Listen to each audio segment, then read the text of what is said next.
Hello and welcome to SNY's coverage of breaking news. As this just in here on Wednesday morning, Aaron Judge is staying with the Yankees. John Morosi of MLB reporting first that it's a 9-year deal for $360 million.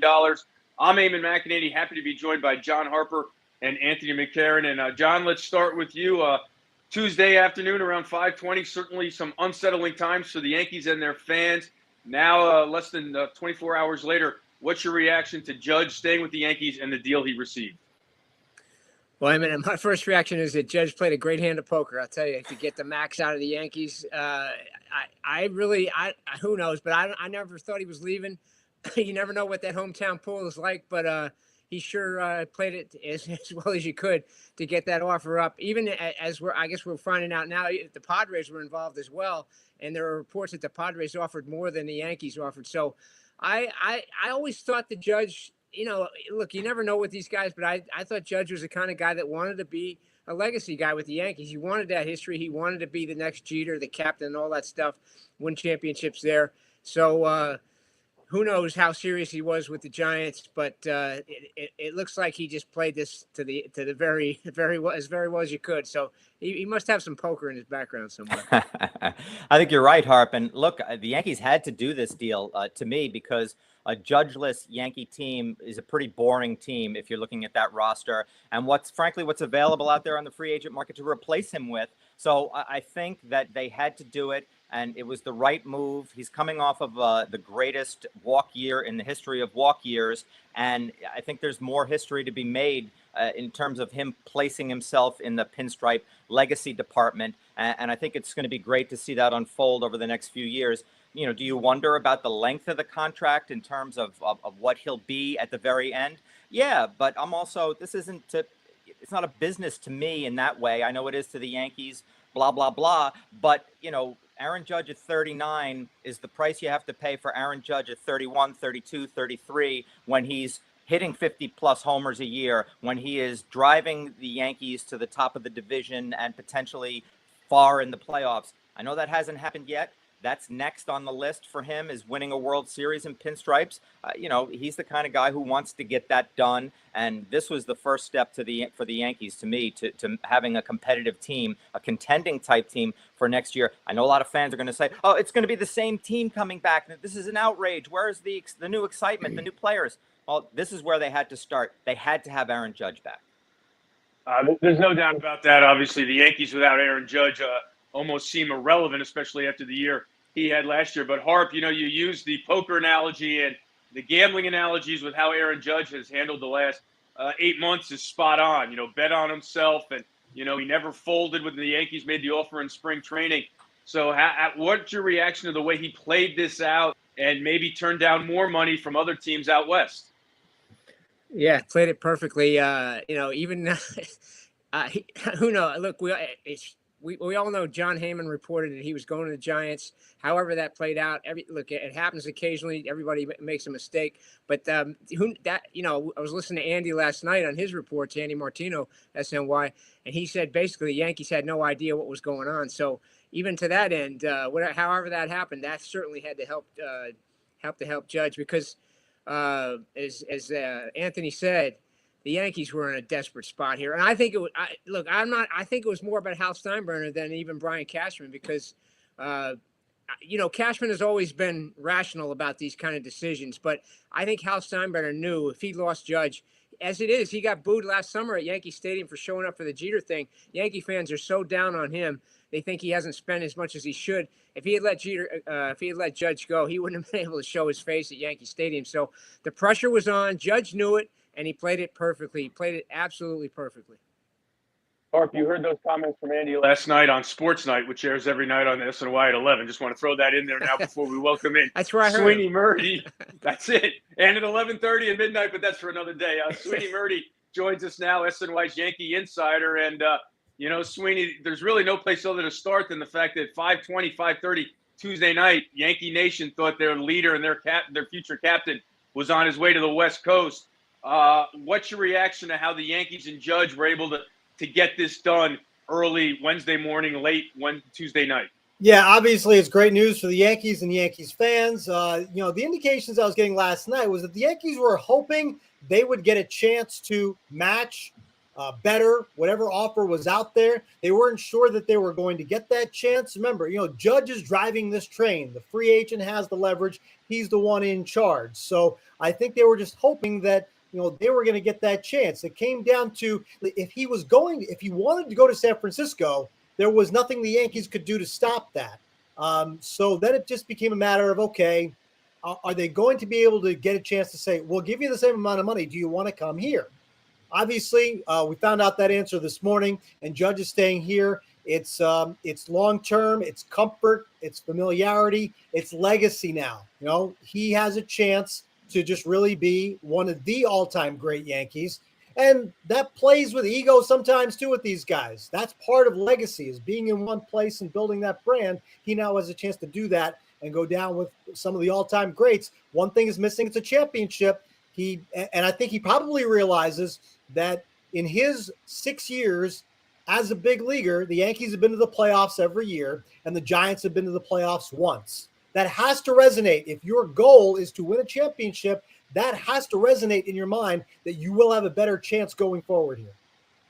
Sweeney, you mentioned legacy. Obviously, Aaron Judge, that was probably at the forefront of his mind. He said he always wanted to stay with the Yankees, probably thought about his number being in Monument Park, being the next captain. But let's talk about the front office now, because as I'm sure in your mentions from 5:20 until 8:20 this morning was a lot of vitriol at that front office. So how much did Hal Steinbrenner and Brian Cashman save their legacies by getting this done? Well, listen, I think Harp hit it. When you're talking about this many dollars, it's really more about the owner than it is about the GM and wanting to make that commitment. And I don't think the Yankees shied away from wanting to make the commitment, but again, it was about whether or not Judge made the choice. And he did. First of all, we talk about him betting on himself. That could have gone horribly wrong the other way, too. He could have gotten injured again and ended up with 24 home runs, let's say. And that would not have equaled $360 million. Just going on the open market and where other teams could bid raised the price from the $213 that he turned down earlier. So I would think he easily made $100 million off of this one season. And that's a great, that's great for him. He's going to have to put up a couple more of those, I think, not 62s, but, you throw up a couple of more 40s and you're going to earn that money in the first few years of this contract and see if you can get this team to a World Series. Sweeney, speaking of legacy, I have some free advice for the Yankees. They should name Aaron Judge captain at the press conference that officially announces this deal. It would be a terrific gesture because they really didn't cover themselves with glory in the way they handled the extension offer last spring. I don't think it was a proper extension offer. I think it was one of those things that you float out there and you hope the guy turns it down so that you can maybe do better in the when he hits free agency. And then the Brian Cashman announcing the terms publicly, which clearly rankled Judge. He even said it in that Time magazine article that announced him as their athlete of the year. So I think making him the first captain since Derek Jeter would be a really great way to do this. It would also sort of wash and wrap this whole thing in, pinstriped glory, which is something that the Yankees, they love their history. And this would add a nice chapter to it, a rightful, designation here with a guy who should be the Yankee captain, especially now that he is a Yankee for life. Yeah, and AMAC, I can see them doing that. Hal has already thrown that out there. The captaincy thing is kind of a lure for Judge when they were negotiating. So, and by the way, that Time magazine article was pretty well timed for Judge too. He that was another thing that was thrown in there and kind of freaked out the Yankees. It sounded like. So, yeah, why not name him captain when you have the press conference? Because he is the guy. His teammates love him. We've seen that. Teammates were all in. You get a sense. For these things, the teammates were all in during that home run chase. Sometimes the other guys, if the guy's a selfish type of player, you can see it and feel it around the club and how guys react. They were absolutely all in on everything for Judge. And from the time he showed up in spring training, I remember talking to him as a rookie, and he just had a presence about him that you could see that how he could someday be a captain. And the way he affects players around him, he just has that natural leadership quality. Girardi talked about it when he was still there. So it's just something that's been building. As long as he was staying, there was no doubt. So why not do it right away? John and Anthony both mentioned that Time Magazine article. Andy mentioned it last night. I think Judge's agent might want to send a holiday bonus to Sean Gregory because who wrote the story? Because there certainly were some quotes in there that definitely would make the Yankees nervous. Now, Sweeney, as you mentioned, when he gets to 9 years, $360 million, this is more about Hal than Brian Cashman. You talk 9 years. Do you think the Yankees went to 9 to sort of because they knew that was what it was going to get it done? What's your take on giving a 30-year-old who's going to be 31 in April that 9th year, and almost maybe how the Yankees had to go there? Yeah, I mean, that's just the nature of free agency. And when you get a player who makes his debut at the age of Judge, I mean, we've seen this plenty of times. Teams don't want to go there. Robinson Cano is a part of that. Alex Rodriguez is a part of that. Albert Pujols is a part of that. There's a great chance, a better chance than not, that this contract doesn't age well. But that's not why you signed him. You signed him for this year, for next year, for the next couple of years here, and to try to make it worth it then. Get more production, sell more seats, sell more jerseys, sell out the judges' chambers, and maybe win a World Series championship or two along the way, and you will live with whatever happens on the back end of it. And just to mention, his agent, I think it should be worth pointing out what a good job that Paige Odell did, because he's not a household name as far as agents. And when you consider the guys who got the biggest free agent contracts, not extensions like Trout or Lindor, but the biggest free agent contracts, the only $300 million plus guys are Scott Boras and Dan Lozano clients. Paige Odell stepped into a situation where Judge could have easily left him for one of those other guys to get the big contract, but he stayed loyal to his agent, and his loyalty paid off because his agent had a client who had the monster platform year, and he was able to parlay it into exactly the right thing. There were question marks about durability, about age, like you're talking about, but it didn't matter in the end. The agent, who was not the big, well-known agent, got the best deal, and I think that's worth pointing out. Pat on the back to Paige Odell. No doubt, Sweeney. He did a very good job. And look, those questions are still apply to Judge. The durability questions, injury, all that stuff. That's part of his career so far, part of the back of his baseball card. But to me, one of the things that I look at with these long-term deals is, when did we as the observing audience become so wound up in the length of the deal and what happens in year 8 and 9 in these kinds of things, as opposed to paying for the player in his prime, which Judge certainly is in his prime right now. I know north side of 30 isn't the greatest spot to start a deal, but we're talking about a tremendous, 1 in a million type guy here. You have to pay at the front end and suffer on the back end. I get it. And that's just the way these things go. Would you want the Yankees to draw the line at 8 years and miss out on the player and instead, piece together an offseason where they're getting, one guy here and another guy here? What if they were to miss out on Carlos Rodon or one of the shortstops or one of these other guys that would be the marquee player of the winter? To me, this was the right move. The length is it is what it is, but you just have to bear it. I mean, that's 9 years from now's problem. It's not today's problem. Be happy that the Yankees re-signed Aaron Judge. Yeah, and it's all about championships for the Yankees. We know that. Listen, so much was made about the length of A-Rod's contract when they extended him again. What a mistake it was. And yet they win the 2009 championship, and they probably don't win that if he's not there. He finally had his big postseason everybody's waiting for. So I don't think they would trade that championship for a redo on the A-Rod contract. So that's what it's about. If Judge can help them win championships. Look, Hal said it himself when they signed Cole. He said he expects multiple championships for that kind of money. Well, it hasn't happened so far, but they need Judge to do it. Let's not kid ourselves. That Yankee offense would have been a disaster without Judge last year. So he's back. And you know what? I think he has the chance to age fairly gracefully, even as big a man as he is. A lot of people think that can't happen. We saw Pujols couldn't get it done down his final years, but Judge is a lot more athletic than Pujols. He plays center field, my gosh, in his 30s, and he played it well for the Yankees. So I think he has a chance to age pretty well. And when you consider that he can DH, he can still be flipping balls over that right field fence the other way at 39 or 40. So I think this thing could work out. Look, you never know how the back end's going to turn out, but I think Judge has a chance to make it work for sure. Hart, no doubt. You mentioned what that offense is without Aaron Judge. I think in the second half, when the wheels were coming off the bus, Aaron Judge hit 349, while the rest of the Yankees hit 223. So there's no doubt the Yankees lineup without Aaron Judge is anemic. Sweeney, we just heard Harp talk about some of the strategies to keep him healthy over the 9 years. Obviously, that had to be a concern for the rest of baseball, the fact that he had been injury prone. But why do you think this was only a two-team race with the Padres getting in late? We're talking about a 30-year-old guy coming off an MVP season, an historic season. Why was it just two teams? You know, you would think looking that maybe the Dodgers, the Mets, maybe even the Red Sox or the Cubs would love to get involved. Why do you think – look, he got his money, so no one's complaining. But, Sweeney, why just sort of two, maybe a third team getting involved on Aaron Judge? Well, I mean, listen, and you could apply that to anybody else too. I mean, you know, they've all got money, and wouldn't you love to see, you know, forget about what they did with the fences. Wouldn't you love to see Aaron Judge play at Camden Yards for 81 games and see what he could do there? Any team would want that, but I think you're fighting a couple of things. One, the maybe inevitability, which turned out to be true, that Judge would stay with the Yankees. And the only other factor that was seen to be playing out there was his desire to go home.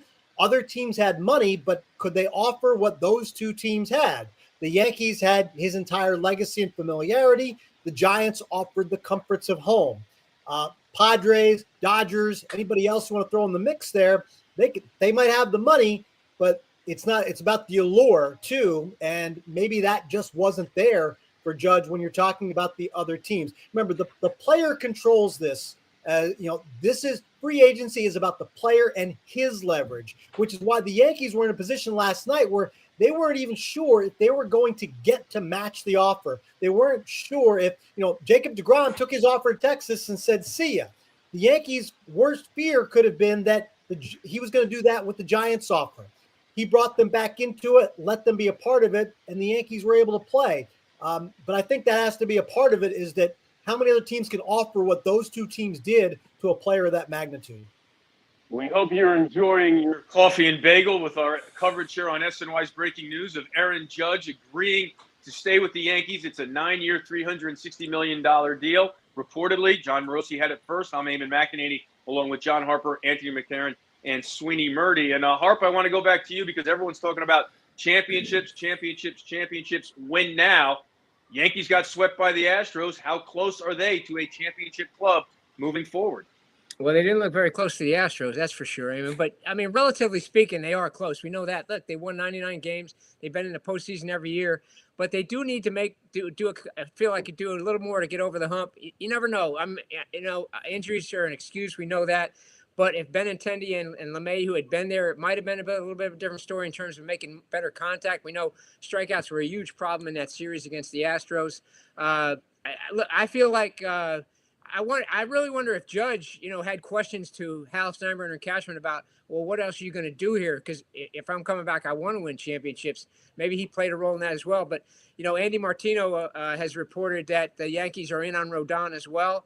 And I think that would be a big-time move if they go get Rodon and add that to the rotation, put him at the top with Cole. Now you're talking about I think you can compete with the Astros because a lot of what the Astros did was with pitching. They had more depth and more high-level pitching than I think anybody realized till you got into that postseason. And you saw it really all year. You saw what they did to both the Mets and the Yankees along the way. So the Yankees, by adding to the depth of their rotation and adding Rodon is the number one. You had him there with Cole and what the other guys they have there. Now you have a chance to dominate in the postseason with pitching. You still have to get timely hitting, but I think that would be a huge step to help them get to that championship. Harp, I think because the Yankees got flattened by the Astros in that ALCS, we forget that they were the second best team in the AL last year in getting to that spot. And we think that they're, oceans away from being a real World Series contender. I don't really believe that that's the case. They've got some good pieces in place, and they've got the big one back with Judge now. Now they do have to get some extra pieces in there as well, and there are more moves to make. And Rodon would be a dynamite addition and something that could really carry them through because you're right, the Astros did win with pitching there. Something else that I think that the Yankees, I can't stop thinking about this, guys, but something else that the Yankees might be able to do here to push through is let their kids play.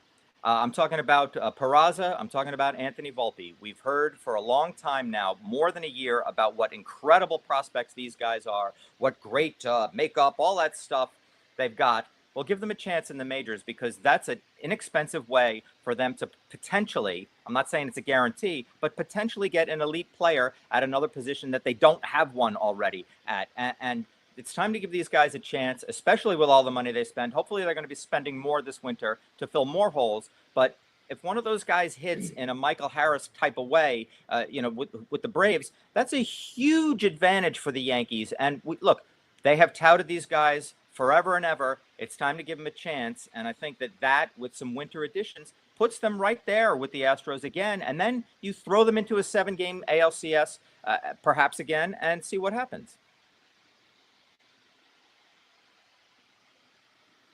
Yeah, I think the Anthony McCarron and John Harper, we thank you for joining us here on Okay. No, sorry, go ahead, Eamon. Yeah, John and Anthony, We'd like to thank you for joining us here on SNY's coverage of the breaking news of Aaron Judge staying with the Yankees. We'll see you throughout the day and night on SNY's television platforms. But John Harper, and Anthony McCarron, thanks a lot for your time. We appreciate it. Thanks, Eamon. Sweeney, I want to go back to you because a lot of talk about legacy and what was the lure. Obviously, you've been around the Yankees for decades, and you've been around the sport of baseball for decades. It's always going to come down to money and length. But the one thing I was thinking about on Tuesday night when it looked like Aaron Judge's Yankee career very well may be over, sure, he always wanted to be a Giant. He thought about that in high school. But for me, as a guy who's watched the Yankees and you're around the team every day, these were his guys. I mean, he's tight with Rizzo. Nestor Cortez is hanging out with him on Monday Night Football. Giancarlo Stanton and he are extremely tight. I know it all comes down to money, but how tough do you think at the end of the day it was for Judge to think about walking away from those guys that are such a strong connection with him? Yeah, I think that's all part of it. It's a really good point of how close he is with his teammates, and just the idea of from a fan base standpoint, Anthony is right that just because they got flattened, using his words, by the Astros doesn't mean they're oceans away from contending or being in that league. And I think we sometimes lose sight of that. And I think fans sometimes lose sight of that, of how, really what the narrow margin can be sometimes. And I think you think about that if you're Aaron Judge and the teammates that you're with and how close you came. There's a close bond of playing with a team. There's a close bond of coming close to winning a championship. And I think they really do believe that they were close, that yes, they need improvements. Yes, they need to make changes, but they're not miles and miles away from being a World Series team. So with that in mind, I think the idea of him and his teammates trying to fulfill the mission here and understanding that he's still in his prime right now. And, everybody's right. Worry about 9 years from now. Garrett Cole is in his prime. Anthony Rizzo, DJ LeMahieu. These are guys that you've signed and are expecting to still have prime competitive years right now. That absolutely has to be a factor when you're considering where you want to go. It's part of your legacy is also who you surround yourself with. And while it might be dreams, it might be childhood dreams of playing for the Giants, his adult reality has been what he's accomplished with the New York Yankees. And he's going to be able to continue that. All right. You said they're not Miles and miles away from being a championship. That's obvious, but certainly they did not appear to be on the same level as the Astros in that ALCS. We've mentioned the name Carlos Rodon already. How close are they to bringing that lefty to New York? Their interest is real, and we'll see where that goes and where the market for him goes. He is a perfect fit. I agree with John Harper. He's the guy that fits right in behind Garrett Cole. The Yankees have some question marks behind Garrett Cole. The idea of trying to duplicate or better Nestor Cortez's season, while he may have turned a corner in his career, a lot of things went right, and there's the physical toll of this past season. You wonder how that's going to play moving into 2023. Luis Severino is an incredible weapon, but obviously coming back from a number of health issues. The Yankees have just lost Jameson Taillon. They didn't get a real good audition from Frankie Montas, who's returning. And you have some younger players like Clark Schmidt. You traded away a lot of your young pitching depth who you thought was going to start cracking the roster and the rotation in the next 6 to 12 months when they made the trade deadline deals. So they do have issues with starting pitching and pitching depth. And Rodon would go a long way there. This isn't about filling out the back end of the rotation. This is about, filling in the front end and making sure that you move as far as you can to get into championship contention. You're watching SNY's coverage Of Aaron Judge staying with the Yankees. It's reportedly a 9-year, $360 million deal. And we'd like to welcome in SNY MLB insider Andy Martino. Okay, we're going to wait to get Andy up. But, Sweeney, let's keep it with you here. And, you mentioned they need a top-end guy. Where else, the bullpen went from strength to shakiness. I know bullpen's never something that you really worry about at the top of the offseason. But still, as you take a look at that bullpen, how much work do they have to do with that, along with the starters this offseason? Yeah, listen, and it was really devastated by injuries at the wrong time as well. Clay Holmes in the second half. Michael King is going to be a part of this at the very beginning, but we'll see what his recovery looks like. Those are obviously two incredibly gifted and talented relievers for the Yankees last year that weren't the same or weren't even there for them at the end of the year. You basically, I know he wasn't good for you, but you lost a Aroldis Chapman. You have to replace the arm. I think that's something that they have to fill and make sure they bring it back up to speed. I think there are enough options to make that. They do a really good job of finding arms like that and making them. I mean, two guys I mentioned, Clay Holmes and Michael King, those are off the radar guys who became invaluable relievers for them. And frankly, I think the second biggest free agent the Yankees have is Matt Blake, their pitching coach. Now, they've been moving towards an agreement with him. It doesn't seem to be in jeopardy, but that's a very important piece for what the Yankees have done pitching wise. And it's gone underappreciated because the Yankees seasons haven't ended well. But the last 2 years, coming off of COVID seasons and injury issues, innings issues, the Yankees have pieced together 2 very good pitching seasons at the top of the league in many categories. Matt Blake has been a very important part of that, and bringing him back into the fold is going to be a big part of it too. All right, now we're rejoining with Andy Martino out in San Diego. Andy, you're just joining us. John Harper had a great analogy comparing Judge, the way he held this to a poker game, never folding, never blinking. And part of that poker face was what you mentioned last night on Honda Sports Night, that no one really knows what Aaron Judge is thinking. The Yankees don't know. Some of the teammates don't really know. What are you hearing about what changed from early Tuesday evening, late Tuesday evening, to now early Wednesday morning where the deal is done? Amen. It is really very recent here. Yankee people are just finding this out as they're waking up. So I'll be interested to develop a fuller answer to that through the day. As of 1 o'clock in the morning local time, so 4 a.m. in New York, I can tell you that high-ranking Yankee people were sweating it, had no idea what was going on, and weren't feeling particularly optimistic. I know that Judge was engaged with the San Diego Padres at that time last night.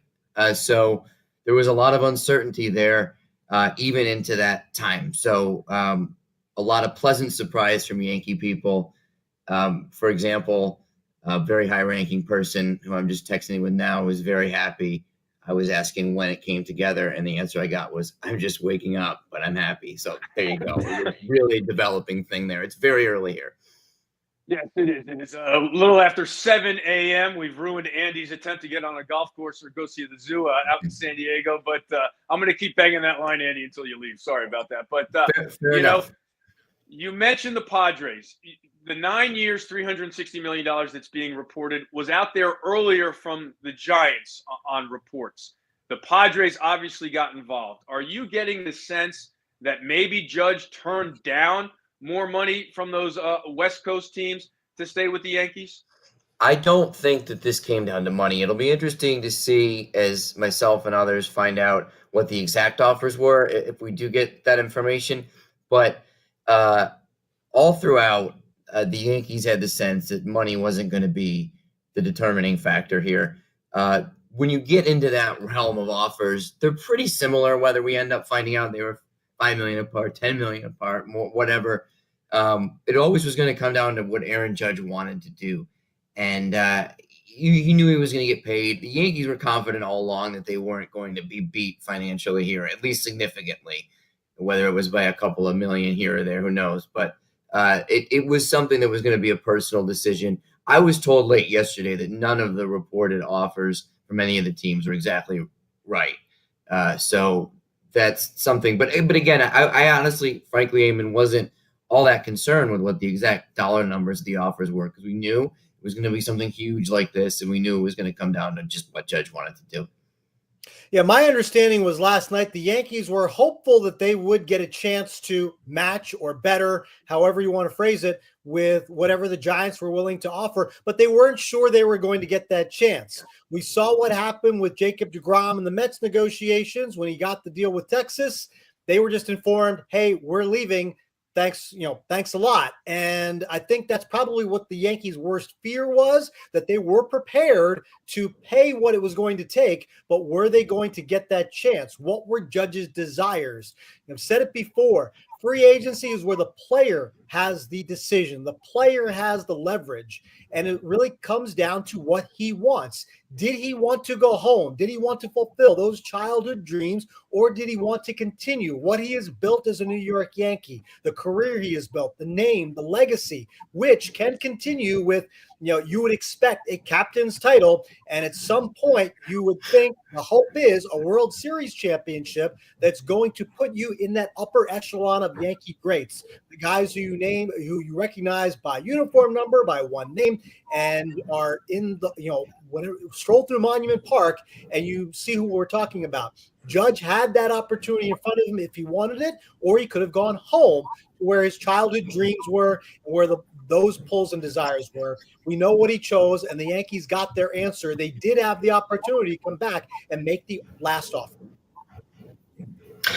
To that point, Sweeney, about the Yankees not knowing whether they would be able to, I was hearing the same, and yesterday that was a big part of what was making them nervous. When the report came out yesterday afternoon that he was going to the Giants, or that his brother Arson was, I was asking, like, they believed it. They were like, they thought that it felt plausible, the Yankees did, that they'd find out through Twitter. They didn't have any assurances, and frankly, the way this was going, where they were just trying to read tea leaves the whole time, they thought maybe they would never get a chance. Maybe they would find out secondhand or third hand or whatever that Judge signed somewhere else. So very relieved, I'm sure, that they ended up being overly paranoid about that and did get that chance. Let's remember too that it's kind of similar to Garrett Cole a few years ago. I mean, the Yankees knew they were making a great offer. They didn't know that they were going to get the player. Brian Cashman is always pretty consistent when he talks about free agency and where they stand and how confident they are. He's confident in the deal that they are offering. He's never confident in whether it will be accepted, because the player has that control. The Yankees had to swallow hard and go an extra year to get Garrett Cole. They obviously had to do something similar to get Aaron Judge. It's comfort level with the ownership, and they have shown that. But I don't think Brian Cashman has strayed in any free agent negotiation that we've covered over the last however many years, Andy. That's really how he feels. They know where they're comfortable going. They know how good their offer is. They can't judge how confident they are in the player's desire to take it. Yeah, that's a great point. I was going to say, there's sometimes this one always kind of reminded me, Sweeney, of one that you were on the beat for and I wasn't, and then one that I was, the CC Sabathia and Garrett Cole. I mean, obviously those guys were external free agents, but the idea that they knew they were going to go all in. They knew they were going to go to an irrational place with money because they were so motivated. But you make a great point. Like, they were confident in those players, but it was here in this hotel in San Diego when they signed Cole, and that was the Angels were in, and Dodgers were in to some extent. And they were waiting for a call from Scott Boras to find out if they got him. So you're right. It was they have these moments where they get really bold with a free agent, but they can't tell what's in a guy's heart. It is very similar that way. Yeah, and I think it's worth pointing out again. I mentioned this a few minutes ago before you got on, Andy, that Paige Odell is a guy who the baseball fan doesn't really know by name, like he knows Scott Boras or Dan Lozano. And in the history of free agency, only 4 players have ever signed a $300 million plus deal before Aaron Judge. They were all represented by either Boras or Lozano. There have been extensions for other guys like Mike Trout, like Francisco Lindor. But free agent contracts don't usually come that way. And an agent who isn't as experienced might find himself left on the side of the road a year before that by a player who chooses to go with a bigger name to try to maximize his own value. Judge stayed loyal to his agent, who played everything perfectly in a year where we talked about Aaron Judge betting on himself. The agent kind of bet on himself too. The Judge was going to stick with him and that he was going to be able to reward Judge with this kind of a deal.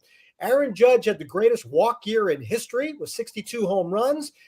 We do the simple math by subtracting 360, 213 and saying this is how much Judge made in 1 year. But in reality, Judge hits free agency, bids go up from 213, right? So I would say that just an easy way to put it is he probably made $100 million in one season, because if he had just come out and hit 30, 40 home runs and had a good year, he's probably still getting 250, 260, 270, something like that. This put it over the top. Judge has basically doubled his yearly salary because he had a monster year, and the Yankees are going to hope that the next 3, 4, 5 years make it worthwhile, because you really don't even know what it's going to look like on the back end. And at this point, you shouldn't even care. Absolutely so unfair that a well-rested Sweeney with 3 cups of coffee started breaking out math on us. I mean, it's 7 o'clock where Andy is. I was up till 1. It's on the sports night. But obviously, certainly, whatever the math is, it worked out in Aaron Judge's favor. Sweeney Murdy, thanks for hopping on board early on Wednesday morning for our breaking news coverage of Aaron Judge staying with the Yankees. We look forward to your reaction throughout the day on SNY platform. Sweeney Murdy, really appreciate the time.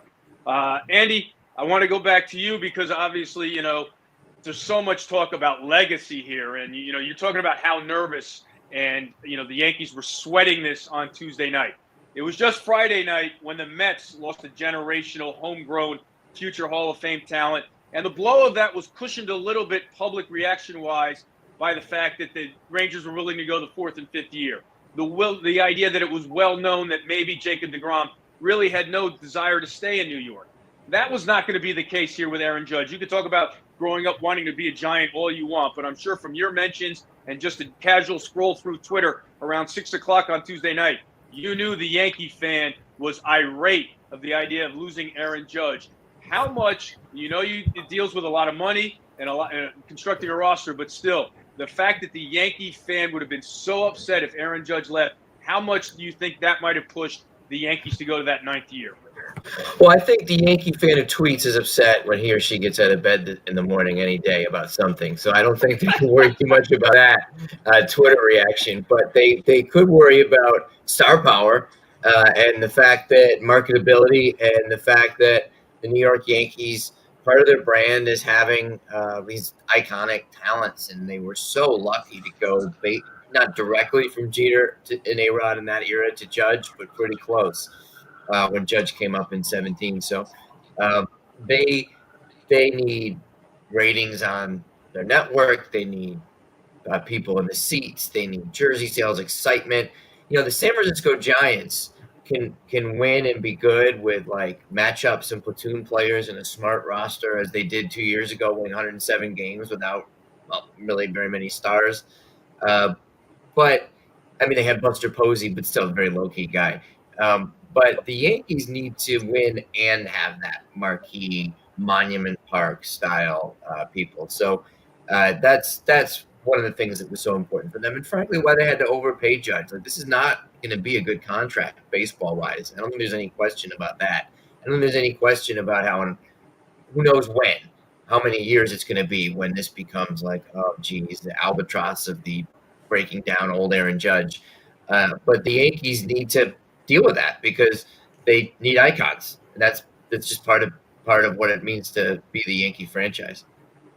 Yeah, but one thing the Yankees have dealt with throughout the Brian Cashman tenure and even before he was GM is bad contracts on the back end, certainly like CeCe Sabathia and A-Rod to help win a championship.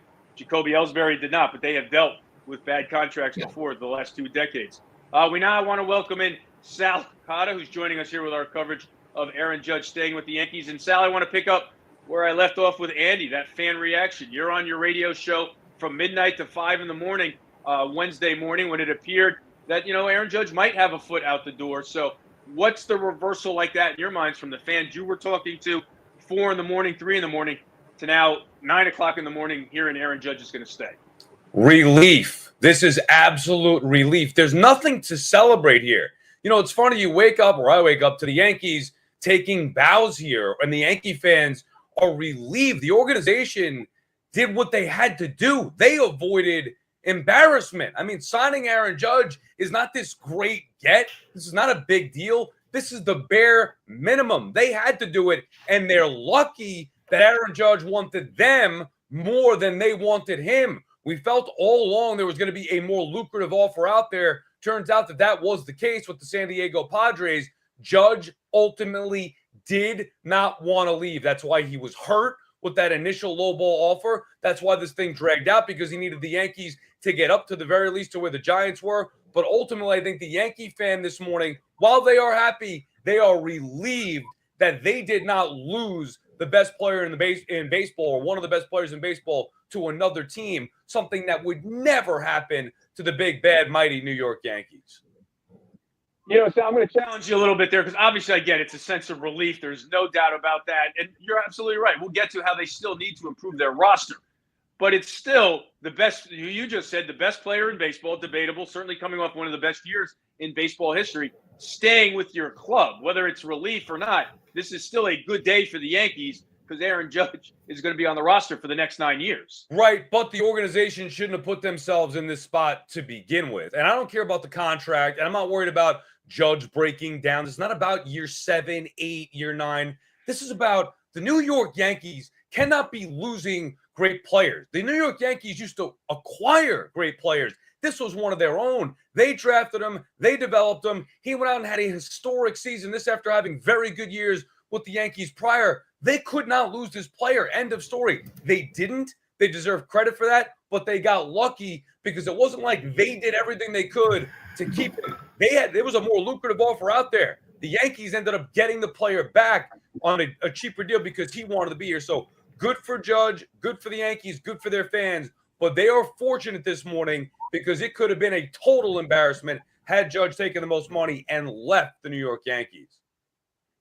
I think we're going to have to expand the English language, because I don't know if cheaper deal absolutely applies to a 9-year, $360 million contract. But you're absolutely right with that one, Sal. But, Sal, I'm with you on the fact that the big bad Yankees, this should have just been the normal proceeding for the big bad Yankees. But, they have shown throughout their history, even when George Steinbrenner was the owner, that they don't covet their own free agents as much as outside free agents. Derek Jeter always used to complain that he didn't get a carving board press conference while guys like Mike Mussina got parade. Anyway, that's a different story. But, I do think it's a different world right now, because as we talk on air and in the newsroom, certainly, if this was 2008, 2009, Jacob deGrom, the Yankees would have been on Jacob deGrom. Carlos Rodon would probably already be a Yankee already. So, I think Yankee fans just have to accept that maybe those days are over, where they're not just going to go out and buy and pay for and sign the three biggest free agents out there like they did in 2009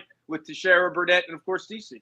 I don't know, Eamon, and look, you know better than anybody being a Yankee fan yourself. I don't know if they could ever accept not being the best at everything, not going out there and getting the best players. And I do get the sense that we might be turning the corner a little bit here with the Yankees realizing, hey, we need to get back to overspending a little bit if we want to get back to a World Series and win a World Series for the first time since 2009. I would be surprised at this point if they don't get Carlos Rodon. I will be surprised at this point if they don't get Benintendi or Brandon Nimmo. That's what the Yankees are looking at here. I'm not saying they got to go out there and get Carlos Correa and plug him in and figure it out and forget the young kids, whether it's Peraza, whether it's Volpe. The Yankees did number one what they had to do, one way or another, however got done, Judge is back. Now it's time to make this team better. And really anything less then Rodon, then getting a left fielder, whoever that may be. It's unacceptable. This is a team that needs to be the New York Yankees. They were best at spending the most money,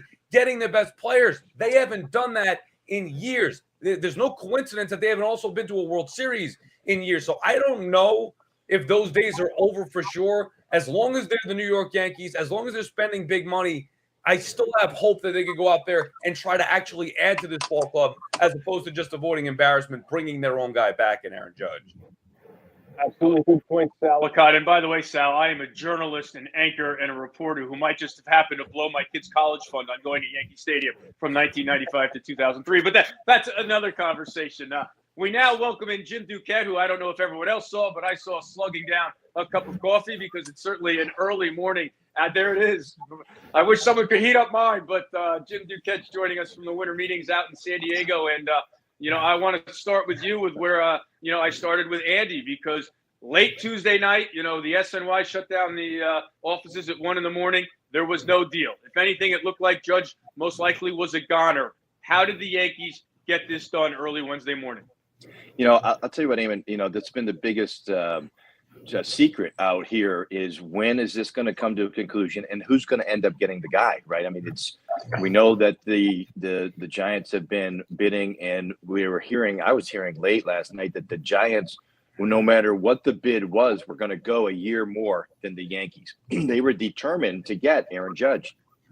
And so it really, to me, was wondering, where is it going to stop? We saw the 360 number, and you're going, well, could this even go to 400? I mean, there were a number of people that we were talking to late, a lot of baseball people that were speculating on that. I think it finally got to that point where it's like, all right, you've pushed this so far. I think both sides just said, all right, enough is enough. We're not going any further. Make your decision. And I think that's where really what it came down to was, were the Yankees going to match it, which it really, I think every indication was they were going to. And then was Aaron Judge going to really, really go back to San Francisco when he kept saying all along that he wants to win? And the Giants have a long way to go. And, certainly the Yankees do too, but it looks like light years they're ahead of where the Giants are at the moment. So I think at the end of the day, we'll find out more from Aaron, who's going to win more. Obviously the familiarity, all those things stand out, but the Giants made about as good of a push that you're going to see in this sport. Like this negotiation, when the details come out, are going to be fascinating. That's a really good point. At the last conversation I had last night around, I don't know, about 1:30 a.m. our time, so like 4:30 Eastern, was with Chet Curry, who obviously does a great job covering the Yankees for a rival, but we were having a moment of commiseration where we were saying, and he's been doing this longer than I have, like we were saying, we've never seen a negotiation ever more shrouded in mystery. And that includes the teams, the media. We had some details as we were doing our job and reporting, but I've never had a situation where teams involved and I'm not saying this to toot my own horn, just like asking me, and I'm sure other reporters, hey, what are you hearing? I'm like, no, what are you hearing? You're the source. Like nobody knew anything. And judges can't play it that way. So that's pretty interesting. Now, a question pops into my mind for you, Jim. This is a little different for Cashman because he's going to be the Yankee GM for 150 years or as long as the franchise exists. But obviously, no baseball operations department or general manager wants to give a 9-year contract to a 30-year-old player. It's never going to be what's recommended. Sometimes you just have to get irrational. Do you you get in these negotiations with a big player? Do you think that the rational baseball ops people, the GMs, care? Like, oh, can't believe we just gave out a 9-year deal. It's just like, yes, we won. Or in most cases, this is why I said Cashman's going to be there forever. Would a GM even think in the back of their mind, well, I mean, I'll be fired by the time this thing plays out. So what do I care about the 6th, 7th, 8th, and 9th year, right? Like, how's that? What do you think? Yeah. Well, so I'll go back, and I think you were with me when in 2019, after they signed the Garrett Cole contract. And if you remember this story, it was a 10-year deal, $325 million. And just as it was getting out and reported, we were sitting down having some dinner, and here come the Yankees brass, including Brian Cashman. All of their top guys. Jim Hendry was there. And he comes over specifically, sat down with us. We congratulate him, all those things that happened with that. And then like, wow, that's a lot of money. He goes, yeah, well, I won't be here for that at the end of it anyway. And he was joking, but I think there is definitely a level of seriousness to it. And if you going to go back to, to your question on the judge thing, there is that moment in time where you realize that this is just ridiculous money that, any of these guys, are they going to really live up to it? Probably not. There's going to be a couple of these years that are going to be unproductive. You hope that he's healthy each of those years, but the reality is he's not. I mean, I go back to the Mets days when we signed Pedro, and it was only a 4-year deal, and we knew that at least one of them, he wasn't going to be healthy.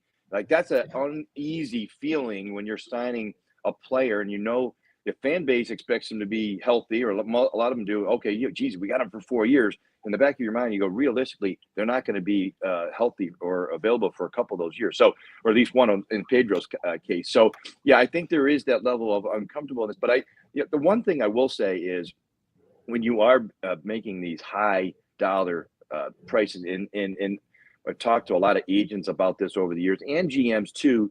When you have this 9-year deal, it's almost it become a way to spread out the money and pay it. Like, you're paying whatever you're paying over. It's really like a 7 or 8 year deal, and you would be paying them $50 million per year, but you're just spreading it out towards the back end of the deal, knowing that he's not going to really be all that productive for you at the very end. So, and again, this is something that's made by the ownership level, the group, and all of that. So, that when you're making this deal, that the owners are signing off on it, but almost every time the owner, I don't know any owner that doesn't says, okay, this is crazy money.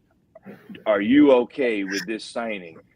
If you say yes, you're basically lining up your walking papers at some point, because he's going to come back and he's going to remind you of that conversation. Hey, you said yes in this thing. You were the one that made the final decision. You're going to get the blame at the end of this deal.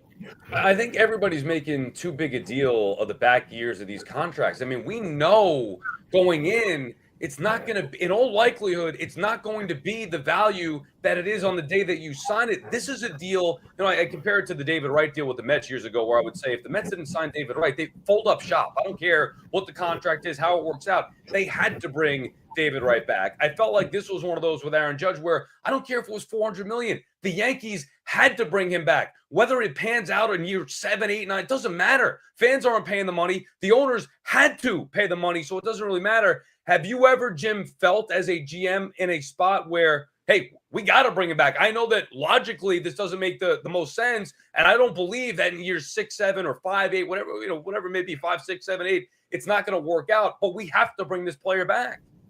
Well, yeah, I think that to your point, it didn't. I was there. We were trying to negotiate the David Wright contract. Then I left. That was Omar ended up signing that. But I remember part of the conversation. And that was one that we actually felt confident about, and it didn't end up the way it did. But Beltran was the one that stood out, that you're like, boy, again, these numbers that start to get spread out. And you really have to look at it as deferred compensation, right? Owners don't like to have the Bobby Bonilla deferred compensation because you get laughed at, right? But this is all of these contracts at the end are deferred compensation. It's just a matter of, is it over 9 years? Is it over 10 years? Do you want it over 12 years? Like in Philadelphia, it's Bryce Harper over 13 years. I mean, that's the bottom line, is they signed him up to a 13-year deal. And yeah, everyone say, well, he helped them out with the average annual value so that they didn't go over the luxury tax. Well, what does it look like now? The Phillies are blowing well past the luxury tax. It really didn't have as much to do about that as it did about deferring the compensation. So you're right, Sal. That's really the way you have to look at it in the front office. Is like, all right, we'll have a good 4, 5, 6 years, hopefully more. But the likelihood is that at the end of those deals, we're going to be looking at Albert Pujols if we're lucky. What happened with Pujols, that was a 12-year deal that he just finished. And if it wasn't Albert Pujols or Miggy Cabrera with the Tigers, if his name didn't say Miguel Cabrera, Detroit would have released him already. But now he's in the final year of his deal. And, man, those last 4 or 5 years have looked really ugly. Yeah, you know, I find it interesting Listening to you guys talk about the extra year, and obviously I certainly am in agreement that the Yankees had to go to 9, but it was less than a week ago where we're saying the Mets couldn't go to 4 or 5. It's not apples to apples because A, DeGrom's injury history recently. Also, the Mets knew they could pivot to Verlander. There was no pivoting for the Yankees here away from Aaron Judge. But Jim, I want to stick with you because you have the experience, you have the expertise of being at the negotiation table. You mentioned Pedro. Right. Certainly, for me, Mike Piazza comes to mind as a guy the Mets could not lose after trading to bring him in as a rental. Sal said the Yankees got lucky. We're lucky here. And certainly they are, because if Aaron Judge walked and went to the Giants, they never would have heard the end of it. Take us into that room when you have an empty feeling in your stomach because you don't know what the player thinks, and then you get the call and he's staying. What's Brian Cashman and Hal Steinbrenner? What are they feeling? What's that moment like when they get that call from the agent? Well, I think if we watch any of those press conferences, Hal Steinbrenner, Brian Cashman, Aaron Boone, like yesterday or 2 days ago, and they're going, "Hey, do you have any updates?" And they're literally at that point where we're like, "No." And Aaron was kind of laughing about it, but it is a huge level of being uncomfortable because you're dying for information. Because that's how you can make your next decision. You're trying to figure out, geez, and we all know, we've talked about this ad nauseum on BNNY, like how badly the Yankees need Aaron Judge. Like, what would their team ever look like if it wasn't there? They know that too. They know so when they're not sure where it's going, in your mind, you start to play that, okay, this is the worst case scenario. We let him get out on the free agent market and he's going somewhere else. And we don't have a very good option 2 or 3. And so that level, like when you talk about uncomfortable, there are nights where you don't sleep. And you hope, basically, you get to this point where like you just want it over because all of this anxiety, because there's not much more you can do at this. You just keep throwing these numbers up against the wall, hoping that they stick and hoping that you don't have any more sales pitch. Like there's really nothing more to say. And I think that's the level that we got with Judge. Was like, what more could you sell? Even from the Giants standpoint, you can't sell their ballpark or the city or how close it is to the house. You can't pull out Steph Curry out of your back pocket anymore. Like you've done all of that. Make the darn decision so we can move on if we don't get them. Yeah, boy, the Yankees were in such a scary spot. This whole you have that report then come out that seems like they lost them. Nobody knew what was going on, and they were helpless at that particular point. And it would have been very ugly here, where fans are already ready to get on the Yankees hierarchy because of their inability to get to and win a World Series, right or wrong. I mean, that's what's going on here. They're after Hal, they're after Boone, they're after Cashman.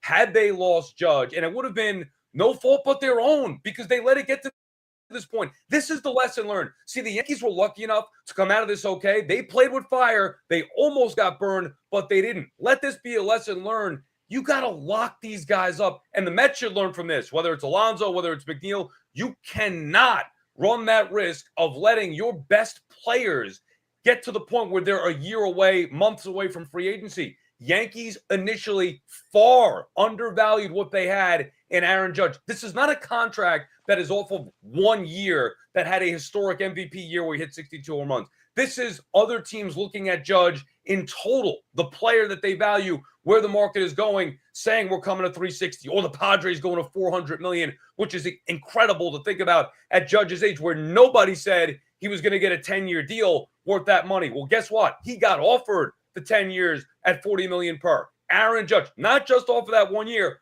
overall, where the Yankees were far under that. I mean, you're talking about almost less than half of that value with that $213 million offer. They were fortunate here. They made a huge mistake undervaluing the player that they had, let him hit free agency. The price went way up. They have the resources to pay it, obviously. It ends up okay. Lesson learned. Do not let your young players get anywhere near free agency because you run the great risk of letting them walk. And not every team has the Yankees lure to bring them back. And that's what this was.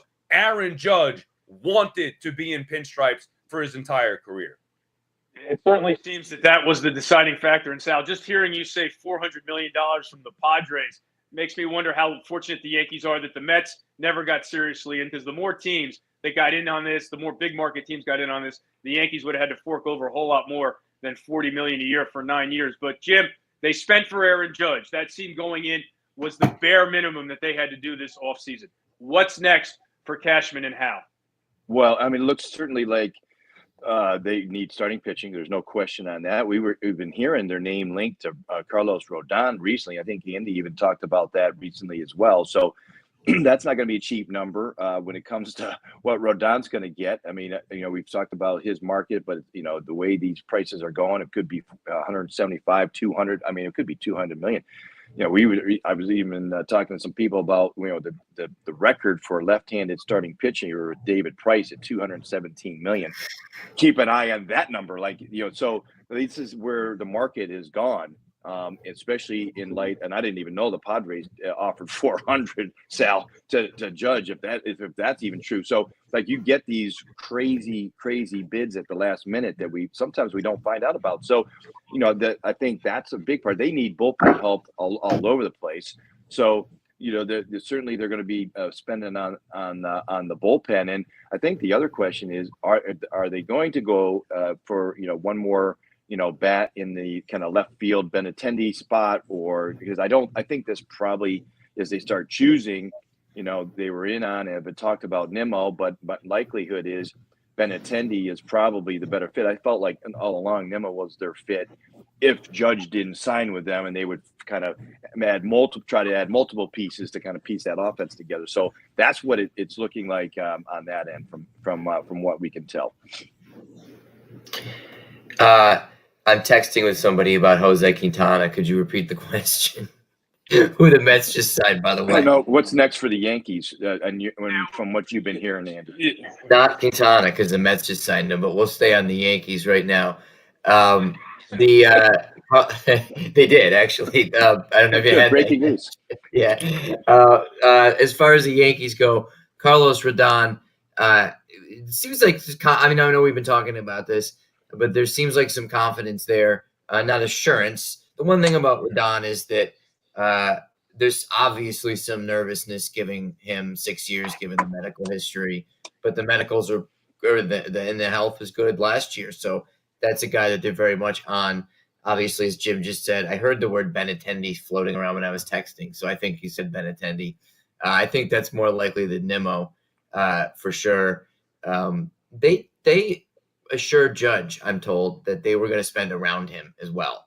And that it was going to not just be the Yankees feel good about the team they've had for the past few years, and they should. They've been winning quite a bit, but that it wasn't going to be that. It was going to be augmented a little bit plus that. So you had a Rodon, and that all of a sudden you look at the names in that rotation. If he's third behind Cole and Severino, that's quite – all of a sudden it's like, wow, look at the Yankee rotation.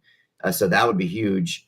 And I also think there's a really good chance that they do something interesting by trading Gleyber Torres. I'm not sure for whom or for what, as Terry Collins might say, but they're looking to do something there and maybe bring in some more pitching or target a player that we haven't identified with them yet. But that's a good major league player that they have who they're more than willing to move on from and get something for. Yeah, and now you're talking about upgrading a team that needed to be upgraded. I understand we're in ALCS. I also understand they got swept. So they need to get better, the Yankees, and they bring back Judge. That's a great starting point to not get worse, but they need to get a left fielder, whether it's Benintendi, whether it's Nimmo. They need to add to that rotation because Rodon would be one move that can take them to another level in the starting rotation department. And then trading Gleyber Torres could also make them better because A, you're not waiting on the expectation that Gleyber is going to be what you thought he could be, and then B, whatever you get in return maybe makes the ball club better. And obviously they have a spot where you could open up for one of the young guys, Volpe or whoever, to play second base. But Andy, you mentioned the breaking news of Jose Quintana for the Mets. I guess it's a two-part question from me. A, break us down what exactly is going on with the details with Quintana, and then B, does this mean no Kodai Senga for the Mets? 2 years, $26 million for Quintana. One thing, this just happened, so the Senga question is obviously a fair one and one that I have too. One thing I'll say is that point out that Quintana and Senga have the same agency, and they're still in on Senga. Okay. I'm told. So that is consistent with the point that I was just about to make, and that the Mets are one of the main players, seen as one of the main players for Senga. Senga's agency is Quintana's agency, so they're not going to take out a team on Senga by doing a 2-year deal with another player. That makes sense to you, Jim? No, it totally makes sense. I mean, the $13 million AAV is a number that's been hit here a couple times. Andrew Heaney's number was right at that number. Tyler Anderson earlier in the free agent market. So some of these kind of left-handed pitchers, or even the I'll call them the back end starters, are getting 13 mil now. That used to be the Taiwan Walker was it 2 years ago was like $6-7 million bucks. Now it's jumped to 13 if you want to compete in those areas. I like Quintana a lot. He's obviously the Mets had him when he was in the minor leagues there for a while, and they released him, and when he went out of the White Sox, became a very good pitcher over that period of time. Was traded to the Cubs for a huge haul at the time. Eloy Jimenez, one of the stars in the game for the White Sox. So Quintana has been a good pitcher. Then he fell off the map for a bit. Now he's resurrected his career, and so now he's a guy that has had a level of success with the Pirates. Certainly got traded to the Cardinals. The Cardinals really needed him down the stretch along with Jordan Montgomery. So this is a credible pitcher here that is a strike thrower, can add and subtract. Like he still has something left in the tank. But if that's where they stop, he doesn't equal what they lost in Bassett. To me, he equals Walker. They still need another guy to replace Bassett. If it's not Chris Bassett, I think Senga, if hearing that they're still in, that's a good sign. And we keep hearing that market's 5-6 years.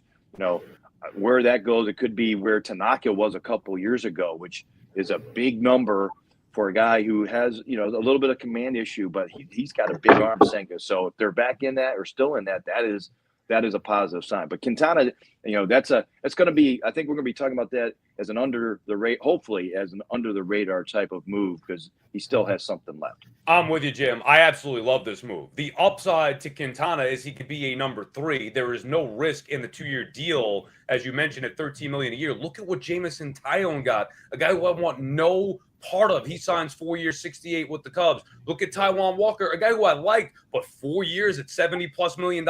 No, thank you. As long as the Mets are still in play for Kodai Senga, who, by the way, I'd rather have than Chris Bassett, who has issues with pitching in New York, who imploded when the Mets needed him the most in Atlanta and against the Padres in the wild card game, the wild card round. If the Mets can still get Kodai Senga and have him as your number 3, and Quintana ends up being just a depth piece, a guy who made 32 starts a year ago, pitched to an ERA under 3. I mean, where are you getting as good a value as that on the starting pitching market for a depth piece where it doesn't cost you a ton of money? I love this move for the Mets, as long as it's in addition to Kodai Senga. And then that, to me, completes their starting rotation. Then go get the bats and help out that lineup. Sal Continues to undersell Chris Bassett, but we'll save that debate for Honda Sports Night. Jim, Sal just broke down the numbers in the year Jose Quintana had at 33 years of age. Certainly an impressive ERA for the Pirates and the Cardinals. What type of pitcher, what stuff does he bring to the table? What kind of pitcher are the Mets getting in Quintana? Well, so it's fastball. He's fastball, curveball, changeup. The fastball, velocity's down. It's probably average around 92. Now he's a guy that loves to pitch to the outside corner. Pitch to the corners, but he can do it. He doesn't walk a ton of guys. He'll really mix and match. But what I like about him too, the makeup overall, he's been a guy along the way where, if you look, like there's a period of time over 4 or 5 years where he was among the top 10 or 15 when it comes to ERA, strikeout totals, where, he never got recognized. So he's always been a kind of an underrated guy in his career. But, I think when you're watching him from the last year or so, I think a Jordan Montgomery comp for people, for fans in New York, that it's that type of guy that he can, he's going to be able to, not be a high strikeout guy. I think his strikeouts per 9 were right around 7 or 8. So he's more of a pitch to contact type of guy. And if I'm not mistaken, I think he's more of a fly ball type of pitcher. But I think at the end, he's more, for me, Sal mentioned a three type starter. I don't think he has the stuff anymore to be the number 3, but he has the effectiveness to mix and match with his pitches where you might see those type of results.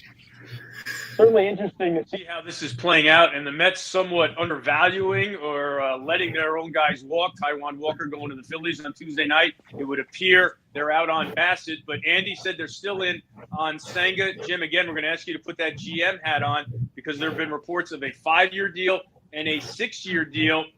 Obviously, you've scouted him, but he's still unknown in the major leagues. How comfortable would you be as a GM offering Senga a 5-year or a 6-year deal? Well, I really like Senga. Let me tell you why. He's a high-end velocity pitcher. He's 90. He'll touch 97, 98, 99. He's got the split finger like every Japanese pitcher has. So right away, those are two quality pitches. And I think when he comes to the States and he starts to look at some of the technology and they start to work on the shape of his breaking ball, I think it's a slider. It's not the great one. They might make it a cutter. I mean, Jeremy Hefner is going to have to, work with and develop him a little bit when it comes to that third pitch. But he has two good enough pitches, dominating type pitches, where he can, get results and be a very good starter eventually. A lot of times these Japanese pitchers, they take a little time to settle in, to get used to the new baseball, which is different.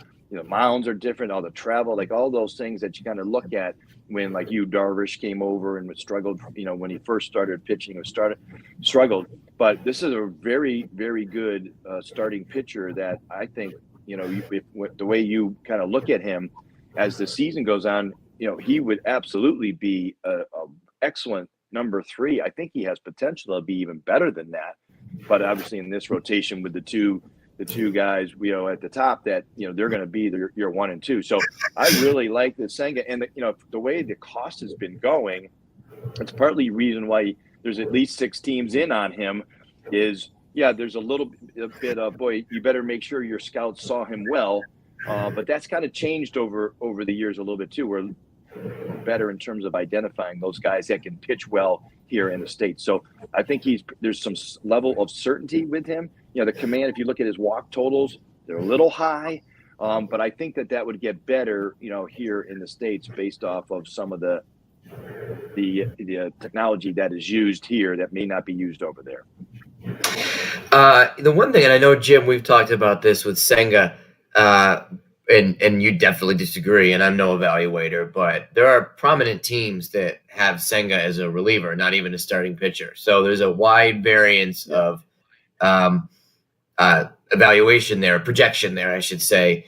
So I do think there are times when a player comes over, like a free agent is available internationally, that becomes like, ooh, that guy. It's like Senga, this name, and all of a sudden everybody wants him, and the fans want him. It's like this kind of cool, mysterious thing, but it's like different routines in the different countries, getting used to pitching it every 5 days, and sometimes the stuff plays and sometimes it doesn't. So I think you can make an argument, and I don't think they're out on Bassett. I think you can make an argument that the certainty of a guy who was just doing it here, you maybe feel comfortable with that over someone who, again, like Senga's either a mid-rotation to like 2 kind of guy, depending on some teams, or a super risky guy. One team told me the reason we're not in on Senga is because you're paying for a starter. You might end up getting a reliever with the 2 strong pitches. So I mean, the Mets are in on him. A point I would make too is that Senga and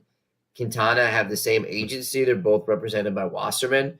The Mets are not, Wasserman is not going to probably place Quintana with the Mets if it would take the Mets out on Senga. So they must feel okay about their chances with Senga and the Mets still.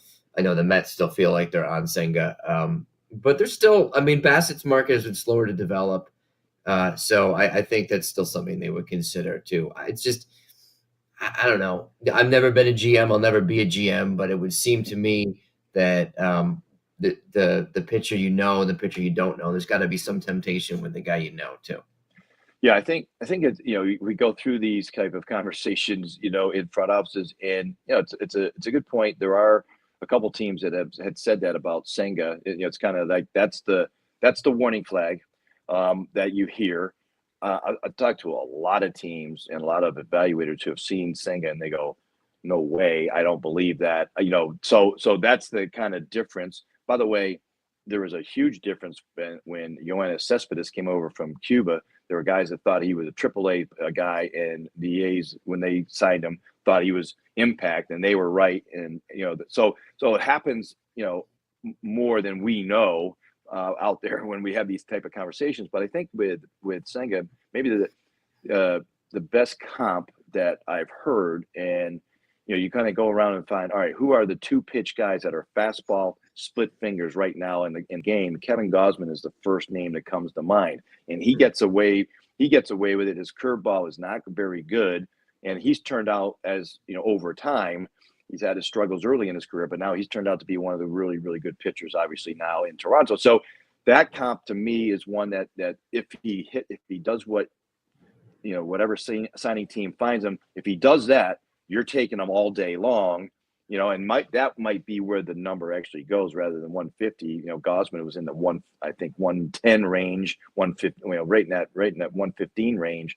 But if and then you have Bassett, who we talk about this higher floor, we saw him kind of fade a little bit at the end, but there's that certainty there. I think they're both good options, but for me, because Senga's a little younger and he's got better stuff, he's going to have, that ability to maybe not be as precise and get outs because of the high end velocity. Where Bassett, as we saw, his pitch mix is so good, but he has to be perfect, pinpoint perfect every start for him to get the results you're looking for. Yeah, and I'm not overpaying for Bassett. I'm sorry. And I understand that there's value in having that stability and, for the most part, consistency every fifth day. There's also value in knowing that the player succeeded in his first year in New York for the most part. But I cannot easily erase what happened in Atlanta. I cannot erase what happened against the Padres. And then you have Senga, who brings an element of intrigue coming over from Japan. There's the unknown. You're hearing the stuff about I don't care if he's a two-pitch pitcher or not, that he can be potentially more, there's bigger upside there atop that rotation, being a potential number 3 in the Mets staff. And by the way, okay, let's say worst case with Kodai Senga, he could be a pretty good reliever. Maybe you turn him into a 7th or 8th inning guy. I know that's not what you're paying $110 million to, but it's not a bad, not a bad secondary option that if the guy flops as a starter, you have a bullpen arm. With Bassett, I know what I'm getting for the most part, and I don't love it. With Kodai Senga, the upside there to me is there. And at that value, when you look in comparison to what Taijuan Walker got, when you look and see what Jamison Tyone got, none of those guys were good options to me.